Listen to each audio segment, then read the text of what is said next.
భద్రం కాశీ కాశీ ముక్తికి ముఖద్వారంగా చెబుతారు. ప్రపంచంలో ఎన్నో క్షేత్రాలు ఉండగా జీవుడు తన తుది శ్వాసని కాశీలోనే ఎందుకు వదలాలనుకుంటాడు? అంతెందుకు, కాకులే తిరగని కాశీలో పిండ పూజలు చేసి ఏమి లాభం? కాశీలో పూలకి వాసన రావు అంటారు కదా, మరి అలాంటి పూలతో పూజలు దేనికి? మీరు ఏ హిందువునైనా అడిగి చూడండి, మరణానంతరం తన అస్థికలు కాశీలోని గంగలోనే కలపమంటారు. అసలు కాశీకి ఎందుకు అంత ప్రత్యేకత? హాయ్ హలో నమస్తే, నేను మీ నిర్వాణ. కాశీ యాత్రలోని భాగంగా మనం కాశీలోని ముఖ్యమైన ఆలయాలు గయా, ప్రయాగ్రాజ్, అంతేకాకుండా శక్తి పీఠాలు, గయాలో పిండ పూజని ఎలా చేయాలి, ప్రయాగ్రాజ్లో పిండ పూజని ఎలా చేయాలి అంటూ ఇలా రకరకాల వీడియోస్ని మన ఛానల్లో అప్లోడ్ చేశాము. మీరు కనుక ఆ వీడియోని మిస్ అయినట్టయితే లింక్ ఐ బటన్లో కానీ డిస్క్రిప్షన్ బాక్స్లో కానీ ఇస్తాను, చెక్ చేసుకోండి. ఈ వీడియోలో మనం కాశీలో పిండ పూజని ఎలా చేయాలి, పూజకి ఎంత ఖర్చు అవుతుంది, పూజలో పాటించవలసిన నియమాలు ఏంటి, ఒంటరి ఆడవాళ్ళు ఈ పూజని చేయవచ్చా, అస్థికలు పూజలు ఎలా చేస్తారు, అస్థికలని ఎక్కడ కలపాలి, ఎలా కలపాలి, ఇలా అన్ని విషయాలని డీటెయిల్డ్గా మాట్లాడతాను. Welcome to Nirvana, taste of eternity. నేను మీ నీరు. కాశీ జీవాన్ముక్తి ప్రదేశంగా చెప్తారు. అంతేకాదు, క్షేత్రరేఖ గణితం ప్రకారం కాశీ క్షేత్రం అండాండ బ్రహ్మాండాలకి సంగమానికి ప్రతిరూపం.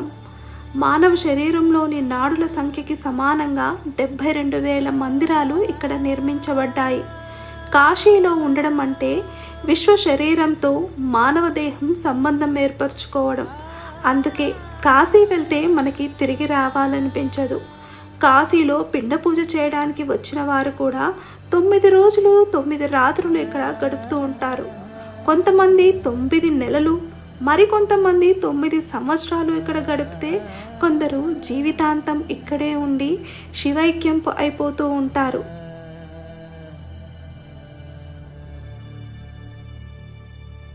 దీని వెనకాల కారణం కూడా లేకపోలేదు.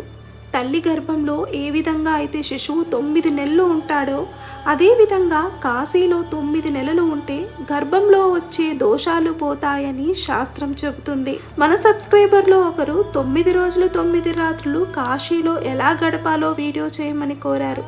దానికి సంబంధించిన పూర్తి వివరాలు నెక్స్ట్ వీడియోలో పోస్ట్ చేస్తాను.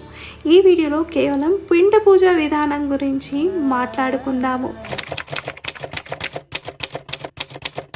మీరు కనుక కాశీలో పిండ పూజ చేయాలి అని అనుకుంటే మీరు ఏ ఘాట్లోనైనా పిండ పూజ చేయవచ్చు. అందుకే చాలా మటుకు అందరూ అన్ని ఘాట్స్ దర్శనం చేస్తూ వచ్చి ఏదైనా ఒక ఘాట్ దగ్గరకు వచ్చి పూజలు కానిస్తూ ఉంటారు.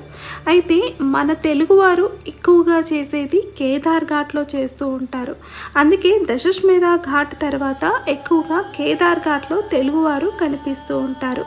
దీని వెనకాల చిన్న కథనం కూడా లేకపోలేదు. పూర్వము ఒక బ్రాహ్మణుడు 60 ఏళ్ళు ఉత్తరాఖండ్లోని కేదారేశ్వరుణ్ణి రోజు దర్శించుకుంటూ ఉండేవాడు.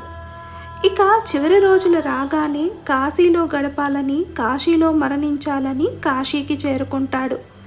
తన చివరి దశ రాగానే రోజు శివుడికి తాను దర్శనం చేసుకునే కేదారేశ్వరుల్లా ఒక్కసారి అయినా కనిపించమని శివుడిని కోరుకుంటూ ఉంటాడు.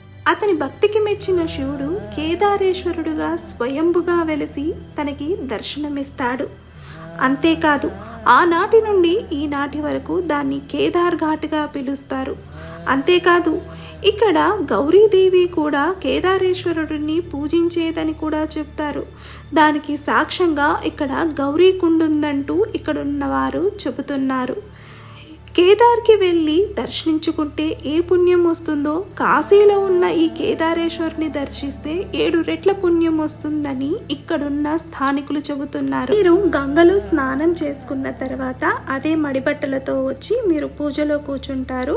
పూజా ప్రాసెస్ మొత్తం అయిపోవడానికి మీకు 20 నుండి 30 నిమిషాలు టైం పడుతుంది. అయితే మీకు పూజా సామాగ్రి మొత్తం పంతులు గారే ఇస్తారు. పూజకి ఖర్చు మీకు మినిమం 800 నుంచి స్టార్ట్ అవుతుంది. 800 నుంచి 1000 రూపాయల దాకా అవుతుంది. మీరు కావలిస్తే 50,000 దాకా కూడా ఖర్చు పెట్టి పూజ చేసుకోవచ్చు. అయితే పూజకు మీరు పెట్టే ఖర్చు మొత్తం పూజా ప్రాసెస్కే కాదు, మీరు కావాలంటే ఇక్కడ బ్రాహ్మణ దక్షిణ కానీ, బ్రాహ్మణ దానం కానీ, అన్నదానం కానీ ఇలా అన్నిటికీ మీరు చేయవచ్చు. కానీ మినిమం పూజకి మాత్రం 1000 రూపాయల దాకా అవుతుందన్న విషయాన్ని గుర్తుపెట్టుకోండి. సో పూజ అంతా అయిపోయిన తర్వాత మిమ్మల్ని బోట్లో తీసుకొని గంగకి మధ్యలోకి తీసుకొని వెళ్ళి నడిగంగలో మిమ్మల్ని అక్కడ మీ చేతిలో ఉన్న పిండాలని వదిలేయమని చెప్తారు. ఆ తర్వాత చివరిదాకా మిమ్మల్ని తీసుకొని వెళ్ళి అక్కడ ఒడ్డు దగ్గర దింపించి అక్కడ మళ్ళీ స్నానాలు చేయించి మీరు మళ్ళీ బట్టలు వేసుకొని తిరిగి వచ్చి మీ రూమ్కి వెళ్ళిపోవచ్చు.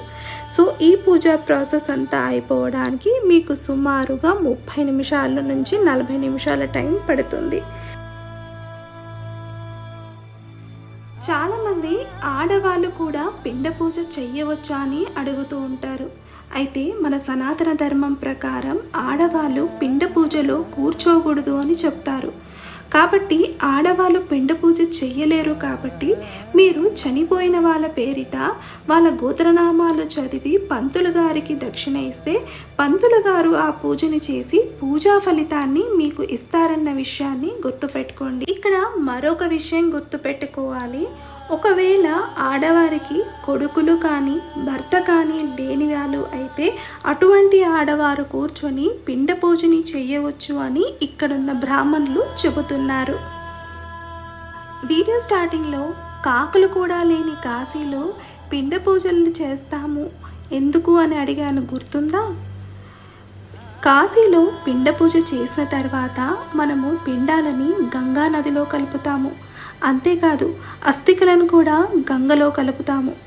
అలా గంగలో కలిపినప్పుడు గంగని అమృతంగా వేస్తున్నాము అని అర్థం.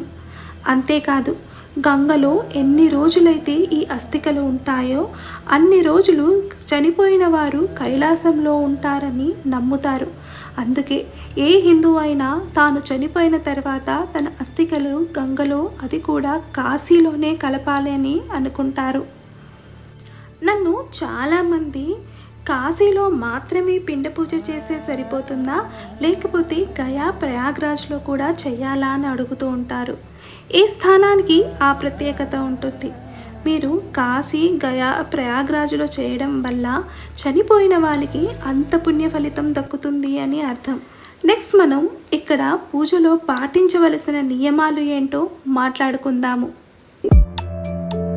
నెక్స్ట్ మనం ఈ పూజలో పాటించవలసిన నియమాల గురించి మాట్లాడుకుందాము.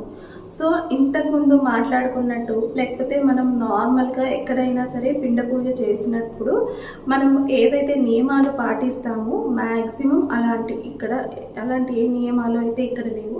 కేవలం చిన్న చిన్న నియమాలు మాత్రమే ఉన్నాయి.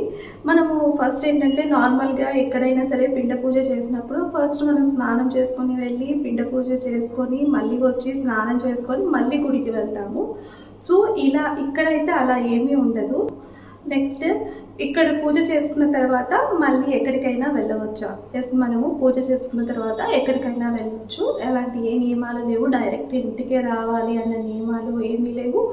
మనం పూజ అయిపోయినాక స్నానం చేసుకోవాలి అనే నియమాలు అయితే ఏమీ లేవు. మూడోది ఏంటంటే మనం ఈ పూజ చేసినప్పుడు కంపల్సరీ ఉపవాసంతో అయితే పూజ చేయాలి. అండ్ నేను ఆల్రెడీ చెప్తూ ఉంటాను కదా, డయాబెటిక్ పేషెంట్ కానీ ఎవరైనా అల్సర్స్ ఇలా ఏదైనా అంటే ఫుడ్ తీసుకోలేకపోతాము అన్న వాళ్ళు జస్ట్ కొద్దిగా ఏదైనా జ్యూస్ కానీ పాలు కానీ తీసుకుంటే బెటర్.